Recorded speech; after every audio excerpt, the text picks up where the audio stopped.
Welcome to Think Big with Dan and Qasim. Join hosts Dan Melnick and Qasim Masood as they explore big ideas, limitless possibilities, and engage with visionaries, entrepreneurs, and thought leaders who dare to dream big, get inspired, motivated, and find practical tips for personal growth.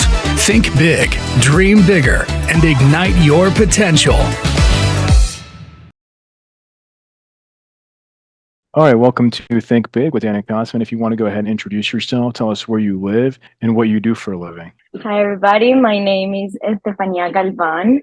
I am originally from Colombia, although I lived in Chicago for 10 years. 5 months ago, I came back, so it's been kind of an adjustment. I am a fashion designer, and I try to incorporate technology into the pieces I create. And that's kind of what I'm doing here.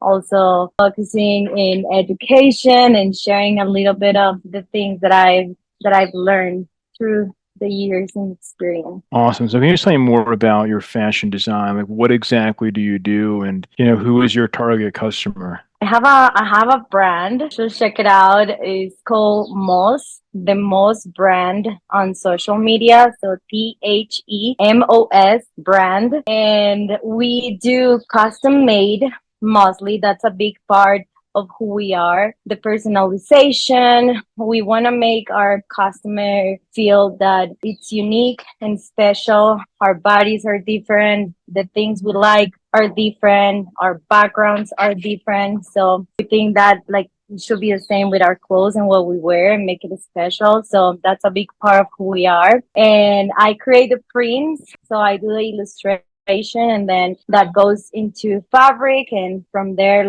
we make the clothes. So that's a little bit of the fashion side is for men, for women. We are gonna launch a few things that are gonna be more ready to wear.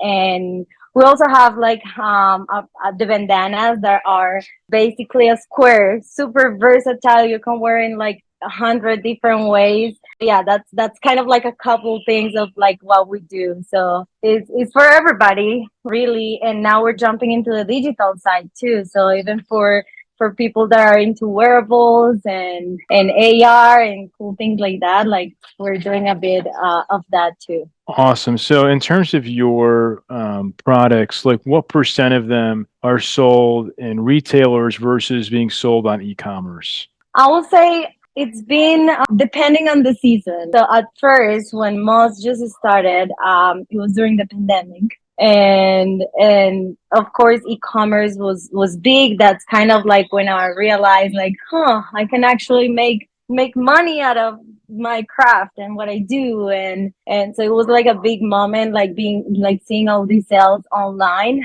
But then I think when I jumped on the custom made, I really got passionate about the craftsmanship and the one-on-ones and getting to know my clients and what they need. So when I was working on that and building that, I think most of my sales and what I was doing was in person.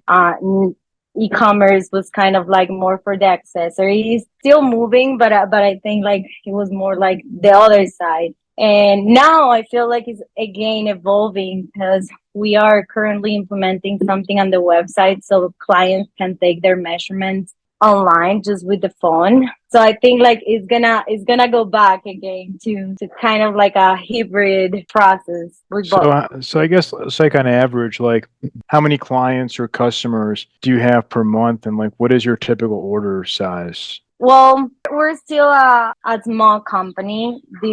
I've been with the brand for 3 years, and as I was saying, it kind of it was. I wasn't planning on making this brand when it all started. And that's another story. We can go into that too, but it kind of happened. Then I was oh, wait, I need to slow down because need to make things right and see what I really want to do, what's going to be my focus, what's going to be the DNA of the brand. So I kind of stopped and I started focusing more on the experiences that I was like, since I wasn't having like, I guess like a bunch of clients, I was like, I really want to do that. I'm bootstrapping the business. What are the ways that I can like maybe use to see and understand my clients, my community, and but like maintain. And so I started creating these annual fashion shows that like will allow me to know like very well the fashion community and understand them and then create these connections. So like it hasn't been about like a bunch of clients, but like we work with very selective clients like artists or creatives that like really want to do cool things with their outfits that are different and unique. And so yeah, I will say like it's not more than 10 clients per month, but we're maintaining like that, and with the experiences and the events that like is really where like we get like just the community together to know more about what we do and get orders and people to know the bandanas, because like the bandanas is one of the products that we have like on rotation, like collections, and these evolves like every year. We're actually dropping the new ones soon, so stay tuned. But So when you yeah. say 10 clients a month and it's like more exclusive, right? So like on average, like how much, it's like a typical order. If someone's going to order from you, it's more customized, it's more personalized. Like how much is is a client going to spend when they shop at your store? If it's the custom made, it's like I honestly like I think like I try to be very very mindful about the pricing situation, because like I know what the product costs and the whole cycle, and I have like very strong, yeah, like I'm very strong about certain things like in the whole chain that like I know that increases my cost, and I try to be like very transparent with people. So like for a custom suit with very cool, good quality materials, and it's like I know where it's being made, and I know like the hands, like it goes through like this whole process. And a custom made suit can be like average like 1,200, something around that. If it's like custom made lining, which is like the inside, like that, like okay, we're gonna create just one for you, and it's one of a kind design, and you'll add whatever you want, your personal signature there, then like that has like an extra cost to it. And it's kind of like that, like we try to give people the options, but also like we have collections, so that allows us to have more ready to wear, but it's still like with the option to made to measure to like your measurements if you want. Is less than a custom made, but it's part of a collection, right? And then we have the bandanas, that is like the super popular accessory, and the pocket square for guys, and that's like $35, like very Right. accessible. It's for there's a product for everybody. For sure. So, what would you say is the biggest challenge that you face in the business today? Right now, at the moment I'm at, I'll say is the manufacturing side, because like as you expand and as you grow, like same with your manufacturing team. And one of the reasons why I'm here in Colombia is because like I want to build the taller, the atelier here in Colombia, for many reasons. Like I'm from here, and I want to support like my country, and but also like in terms of manufacturing, like I've been manufacturing in the US for all this time, 10 years, and it's very very expensive. And I'm sure like there's certain things that I'm gonna continue doing there, but like in order for me to deliver more accessible garments, more ready to wear garments in a way that is sustainable, that is I is familiar to me. Like I think this is the way to go, and it's been very hard finding For sure. the right team, the right people to deliver in time, to have the same standards as you, to train, right? Like all these things. Like I get like in my mind I was like, no, I was gonna be a couple like months, but I see it like going a little longer than what I thought, but For sure. we're But I doing guess like it. obviously now that we're ramping up 2023, we're going into 2024. So for next year to be successful, like what are your goals, right? In terms of even revenue, like where do you want to be next year compared to where you're at this year? For next year, I like with all these little moves that I think like have been happening. I think I see it going like a rocket kind of thing. Like we've been going like these, doing lots of like groundwork, and I think like it's almost where like all the pieces are almost where they're supposed to be, and got in the middle of it all. And so I think like we're ready for big things like in revenue, but also like expanding in lines. And now that I am here, and the brand is still in Chicago, I think like there's more flexibility for more things and teaching. So I guess like where do you want to scale to? Do you want to get to what, like $1 million a year, or even more than that? Like what is your goal for next year? Even like percentage increase, if you can share, like from where you're at now to next year. I would say like in percentage, at least like a 70%. Yeah, from where we're at right now. What do you think is like the biggest obstacle that's in the way from like where you're at now to getting to that 70% increase?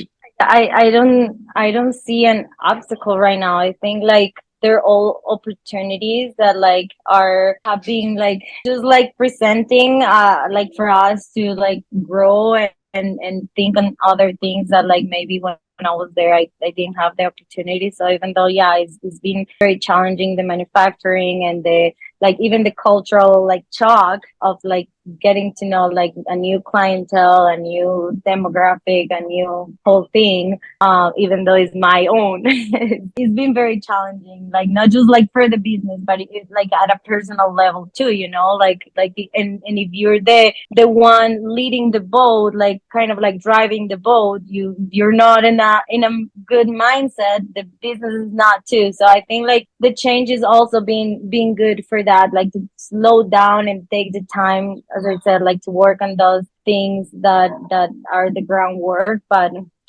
yeah, But I guess like for you to all reach your goal, positive. yeah, I guess I'm curious, right? I mean, I guess like not obstacle, but I guess even like for you to reach your goal, right? Like what do you think you need to do? Like you need to run more ads, email marketing, I'm sure, because there's like something even from that standpoint that you have to do to get in front of more people to sell more product, right? I definitely think the marketing is a big part, but it's not a concern though, because like these are things that we're already like working on, and like we're, as I said, we're having events, and word of mouth is right now enough like for what we can offer right now. So like is maintaining everything as we need, and but like there's many things moving at the same time, like different lines and the store and the partnerships. There's cool partnerships too. So no, I think marketing definitely is a big one, but like I think we're very aware that is important, and that's why like we're doing it. Yeah, I think yeah, like having the capacity to like to deliver, right? Like deliver Right. for the people, because I think like in these at this time that we're living at, like where things are like super fast and people want things now, like for us to like step a little bit on the side to do the things that we need to do and not feel the pressure, but it's still like communicating that, and I think yeah it's been important.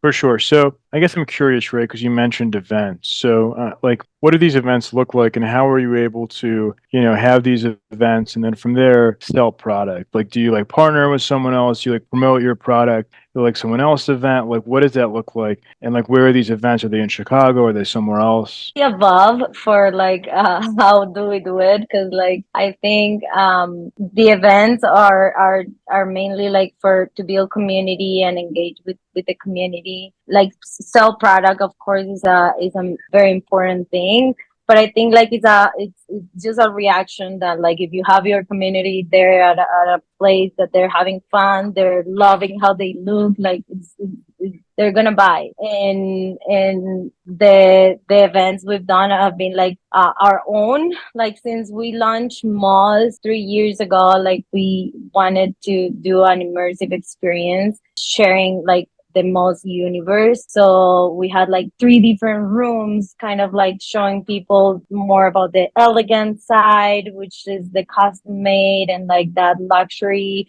side of the brand. And then they would walk to the tropical with the bandanas and the colors and the prints. And then there was the collection, that was the pastels, because that was the palette for. So very immersive for them to just have a good time, but at the same time, like experience what we wanna say. We had like music and drinks with the like Mos Goritas and Mos Camule, like very like for the brand and yeah, people had a good time. Then like we've been partnering also like with Chicago organizations and do events. Like sometimes I go and speak also like about like the brand and what we do with tech. But like yeah, it's a little bit of our own. And now we're working with TFOCB. Is a media production company and community in Chicago, and it's a pretty amazing partnership because like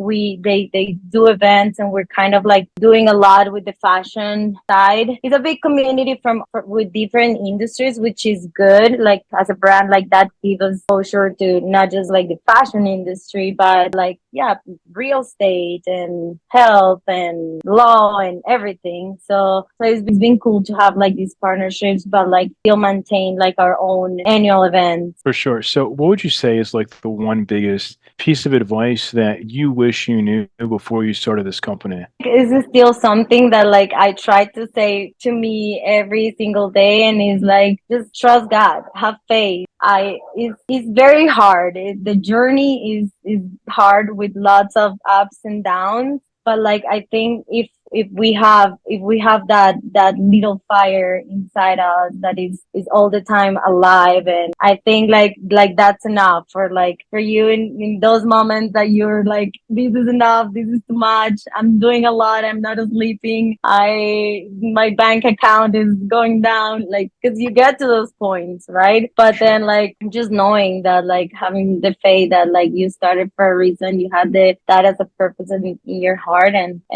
then everything will be okay. I could not agree more. That's amazing. It's so true, you know. And so if somebody watching this wanted to reach out to you, do you mind sharing your company website or social media, like just best ways to get in contact with you? So my social media, I'm off Instagram for some time. So but like you'll be open probably next year. Estefania Galvan 3. It's hard, but like I'll make sure like we add it somewhere. But for Yeah. MOS, everything MOS is the MOS brand. THEMOS brand. For the website, themosbrand.com.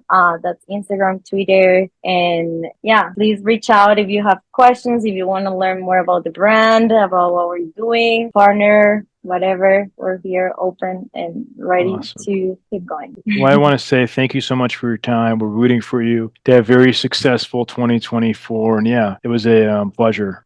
Same for you. Thank you. Thank you. All right. Bye.